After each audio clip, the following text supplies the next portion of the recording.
Good morning. Well, the creation of the Australian CDC is really welcome. It's long overdue and much needed, and we saw that with the pandemic and our inability to respond in a proactive way early on. So it's very welcome, but you have here three health professionals, all from the non-government side, who have deep concerns about the way it is being established.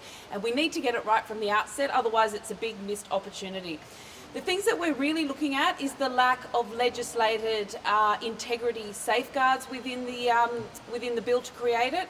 We're also looking at the underfunding, and the other thing is the lack of a remit that looks at preventative disease. And we know that chronic non-communicable diseases make up 85% of the disease burden in Australia, so it is a huge missed opportunity. So I just want to go into the integrity infrastructure. We look at what's happening in the US with the American CDC to see how that has recently been highly politicised under the influence of the health secretary there. And most concerning with that integrity is how the discretion of the Minister of the Day or the Secretary of the Day to appoint the Director General. And we saw a Director General over there being sacked after just 1 month for not adhering to directions from above. So we need a scientific body like the CDC needs to remain independent. I'm going to start again. It would be a fatal flaw for our Australian CDC if the Director General was to be appointed by the Minister of the Day. We need a scientific body like this to be independent so that we can trust the decisions and the advice that comes out of a body like this. And I'm going to hand over to my colleagues to also talk about the other aspects of the bill that we have concerns about. Come on. Good morning. If something's worth doing, it is worth doing well. And we know that Australia needs a Centre for Disease Control. As recently as over the weekend, a former head of the American CDC has heralded the fact that we will soon be establishing our own body of this. But he's also said that we need to do more and we need to do better. We need to step up in the region and globally on disease control. Now, even just this weekend, we're hearing that there are outbreaks of avian flu on the McDonald and Heard Islands in the Antarctic. The next pandemic is not 20 or 30 years away. It could be 5 or 10 years away. And so we need the government to step up on pandemic preparedness. We all remember the summer of 2022 where you couldn't get RAT or PCR testing for love or money. But this government has taken the national medicines stockpile out of the CDC legislation. It was one of the most important underpinnings of it when we first saw people talking about what our CDC should cover. Our CDC needs to cover pandemic preparedness so that we know that when the next pandemic comes around, we will be able to access RATs, PPE, appropriate medical equipment, the right testing and the right treatments. At present, we do not have that certainty from the legislation that is in front of the House. We also need the CDC to look at the health impacts of climate change. Just in the last few weeks, we've heard about air pollution with benzene and methane in the Northern Territory, which is threatening the health of the children and adults of Darwin.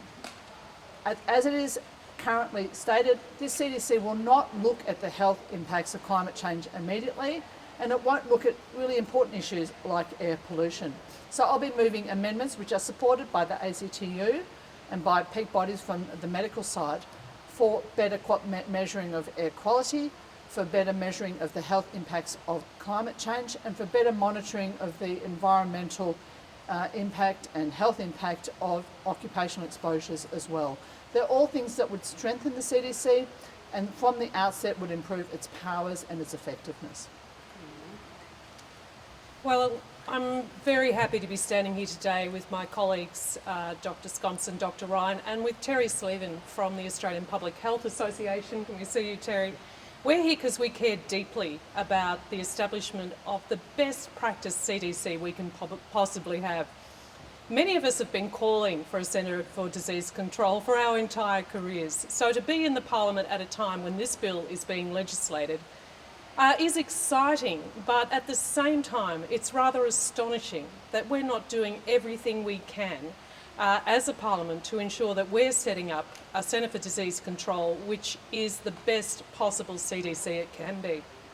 And we're doing this with open eyes. We only need to look across the globe to see what's happening in the United States to give us the kind of impetus that we need to ensure that we legislate a CDC that is bulletproof from political interference.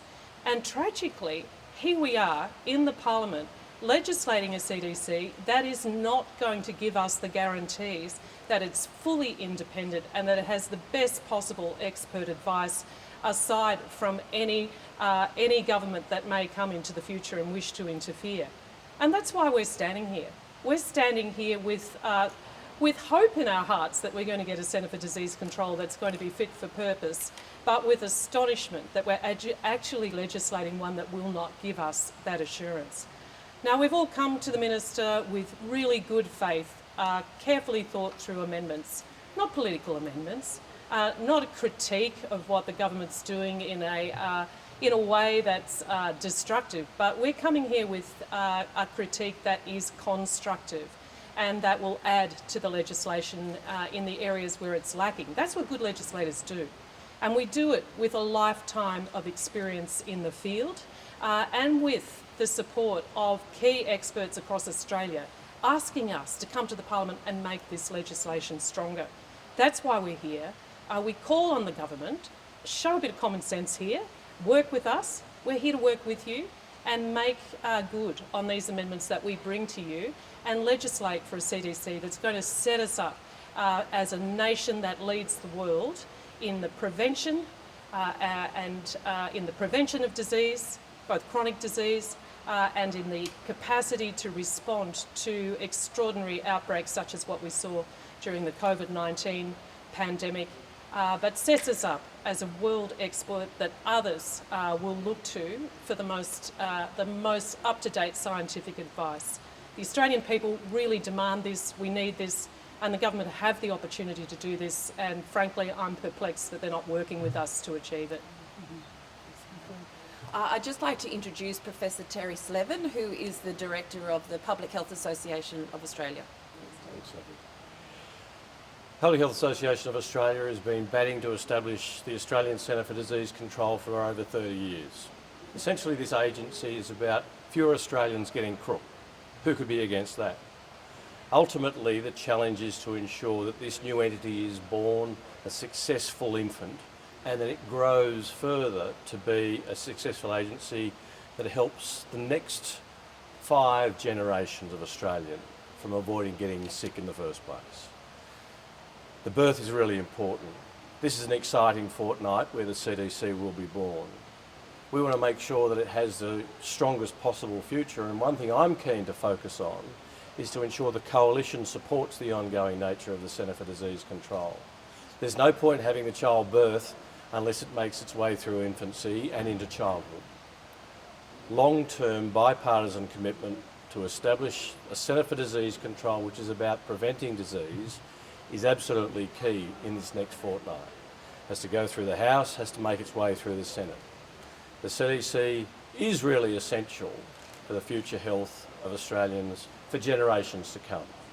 So that's why it's important that we get it right now. This fortnight is vital for the future health of the next 5 to 10 generations of Australians.